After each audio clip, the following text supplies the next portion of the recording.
C'est l'actualité internationale chez Kivu Morning Post. Le Rwanda a fermement condamné l'attaque par drone de l'armée congolaise sur Goma qui a fait 3 morts, dont une humanitaire française de l'UNICEF.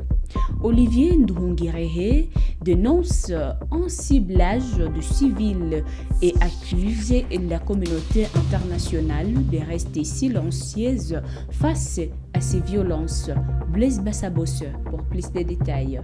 Les habitants ont rapporté avoir attendu 2 explosions vers 4 heures du matin, l'une tombée dans les lacs et l'autre sur l'avenue provoquant des dégâts dans les résidences environnantes. Il s'agit de la première attaque du drone sur Goma depuis la prise de la ville par l'F-123. Dans une déclaration sur X, Olivier Nduhungirehe a dénoncé cette attaque comme un acte de violence contre les civils sous un silence coupable de la communauté internationale. Il est clair que l'attaque du drone que l'armée congolaise a lancée hier dans une zone résidentielle à Goma, une ville frontalière du Rwanda et qui est très éloignée de la ligne de front, a fourni une preuve supplémentaire qu'il n'a fallu encore que l'hypothèse du système international a atteint ses limites.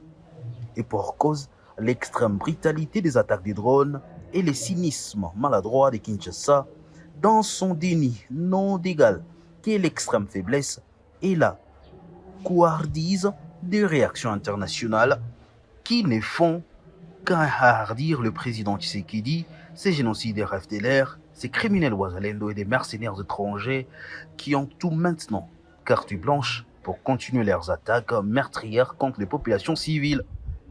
La F-123 accuse le régime de Kinshasa d'avoir ciblé les résidences des Nations Unies et de l'Union européenne ainsi que son leadership, notamment Corneille Nangaa, Bertrand Bisimwa et Sultani Makenga.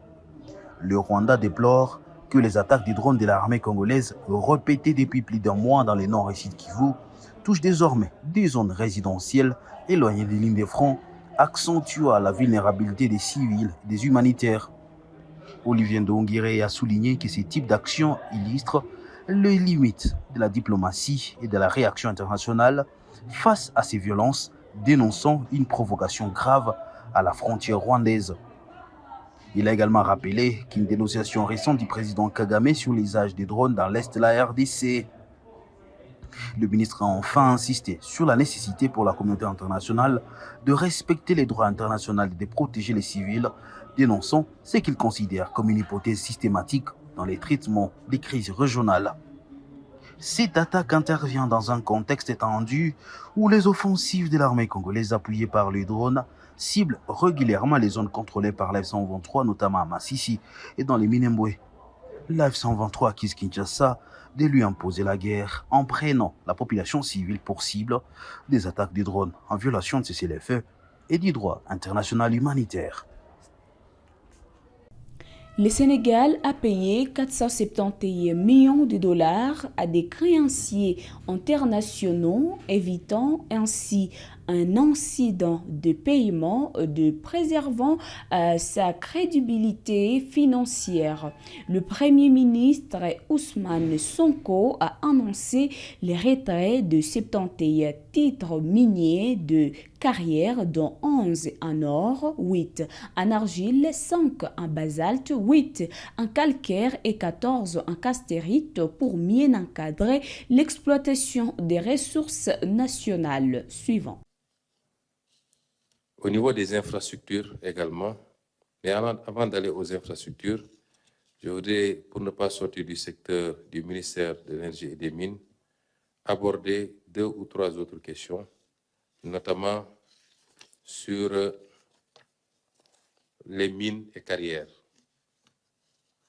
Sous la conduite du ministre ici présent, un excellent travail a été fait et a abouti à des décisions de retrait de beaucoup de permis de mines et de carrières. Nous allons en retirer à peu près 71 titres miniers et 71 titres miniers et de carrière, dont 14 titres sur l'or, 8 titres sur l'argile, 5 titres sur le basalte, 8 titres sur le calcaire, un titre sur le granit, un titre sur le kaolin, un titre sur le grès, 14 titres sur la latérite, un titre sur le manganèse, un titre sur le quartzite et un titre sur le sable. Ces titres sont retirés pour non-respect, non-conformité, parce que vous savez très bien qu'en la matière, la délivrance des titres est encadrée par un certain nombre de contreparties, d'obligations en matière d'investissement, en matière de respect des normes environnementales, etc., etc. Et tous les titres qui n'ont pas respecté ces engagements feront l'objet de retrait et de réattribution à des partenaires beaucoup plus sérieux. Avant-hier, en survolant le code des mines, j'ai appelé M. le ministre des Mines pour lui dire que dans les orientations, il était question désormais de voir comment immatriculer les titres au nom de l'État à travers la société qui s'occupe de ces questions, notamment la Société des mines du Sénégal, la SOMISEN, et de trouver des partenaires pour l'exploitation. Si on avait fait ça avec notre phosphate, quand j'ai été au Maroc en discutant avec le chairman de OCP et dans la perspective d'envisager éventuellement un partenariat, il m'a dit ne concédez jamais vos mines. Vos mines, vous les gardez pour vous-même. Trouvez un partenaire industriel.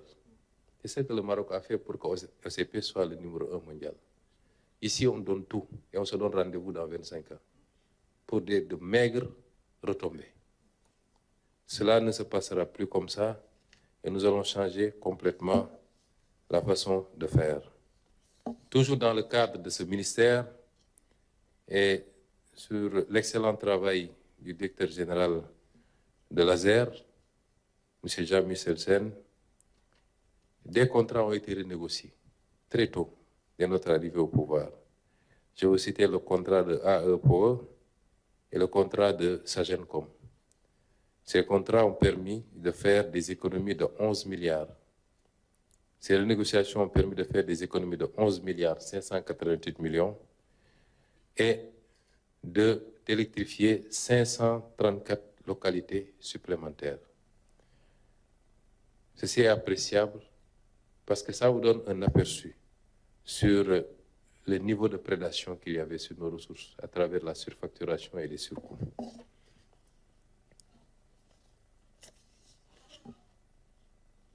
Je crois avoir fait le tour pour le ministre de l'Énergie et des Mines, qui est le ministre le plus sollicité, aussi bien par les travaux du comité que par les travaux qui ont été faits sectoriellement, le ministère lui-même, ses différentes directions générales. Pour les infrastructures, un travail a été fait également et a touché tous les secteurs pour lesquels il y avait des infrastructures critiques. Ce travail a permis, et je vous donne seulement un bilan d'étape. Tout ce que je suis en train de vous donner, c'est des bilans d'étape. Ce travail a permis de faire des gains de 103 milliards dans les projets de construction et d'équipement d'infrastructures éducatives dans les 45 départements. C'est un projet qu'on a trouvé sur place, un financement de 250 milliards.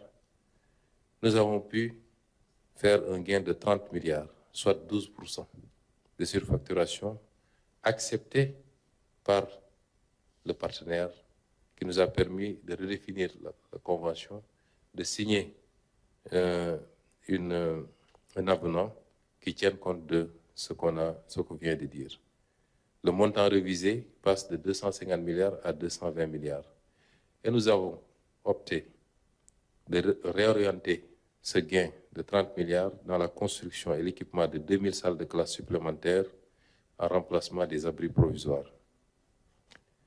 Pour le marché relatif à la construction, à la réhabilitation d'infrastructures pédagogiques et sociales dans les différentes universités.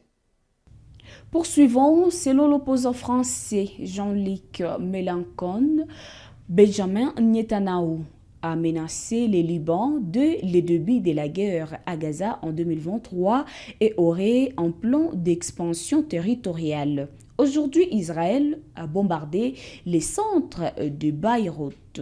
Mais Mélancôme affirme que le Liban doit déployer son armée nationale pour que Hezbollah cesse de tirer sur Israël et que le pays puisse se défendre.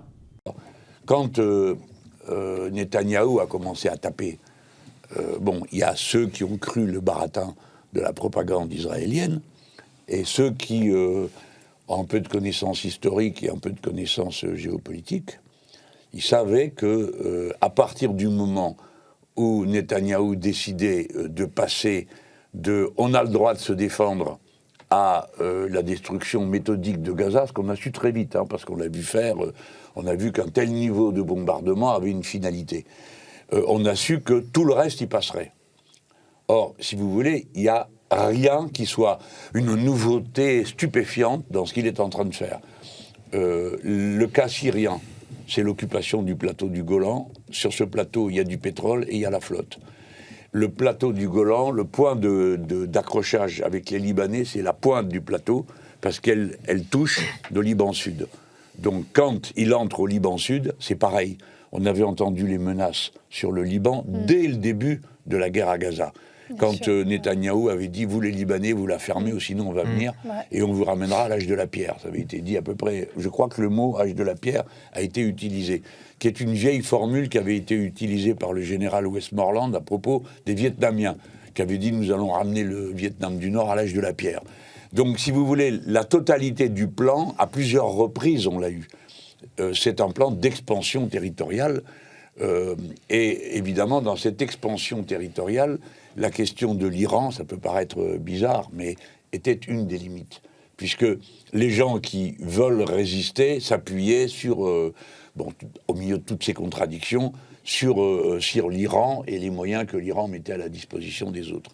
Donc voilà comment ça s'est passé. Et moi, je savais qu'il entrerait au Liban. Et d'ailleurs, on s'est dépêché, on s'est dit, on y va avant que ça soit plus possible de circuler. Donc nous voilà partis au Liban, Younous Omarji, moi-même et Bastien Lachaud, qui est le responsable des questions de défense au mouvement insoumis, comme vous le savez. Et on va là-bas et on a rencontré les commissions, les machins, et on a rencontré le général Aoun. Enfin, maintenant il est président de la République, mais à l'époque, il est général, commandant, il est le chef d'état-major des armées. Pour tout dire, d'ailleurs, et terminer le récit de nos pérégrinations, quelques temps après, le camarade Arnaud Le Gall, qui lui est le coordinateur des actions internationales du mouvement insoumis, il est président du groupe d'amitié France-Liban. Figurez-vous qu'on n'a pas choisi France-Liban par hasard. C'est parce qu'on savait que la question du Liban allait surgir. Nous, on y a été, je ne sais plus si c'est en janvier ou en 2024. Je vais regarder. Je ne me rappelle plus, mais enfin, c'est dans ces eaux-là. Tout ça se tient pour nous. Et quand on revient, on passe le message à ceux à qui on peut passer des messages dans le sens de l'intérêt national français. Et on leur dit, faut faire quelque chose, ils n'ont pas de matériel, pas de moyens. Donc si vous réclamez que le Hezbollah arrête de garder la frontière, il faut qu'ils puissent la garder eux-mêmes. Et on nous fait répondre par des canaux plus ou moins directs, de toute façon il y a la FINUL. La FINUL, c'est une force des Nations Unies qui est là, et il y a 700 Français dedans, on ne peut pas faire mieux. Bah si, on peut faire mieux. Faire mieux, c'est envoyer du matériel, de manière à ce qu'il y ait un déploiement de l'armée nationale du Liban sur la frontière avec Israël. Ce qui pourrait permettre qu'on arrête de tirer sur Israël, parce que le Liban n'y a aucun intérêt particulier, mais surtout ça permet au Liban d'être un État qui peut se défendre. Et personne n'a rien fait. C'est tout pour l'actualité internationale. C'est votre première fois de nous suivre. N'oubliez pas de vous abonner et d'activer la cloche de notification pour être à la une des informations.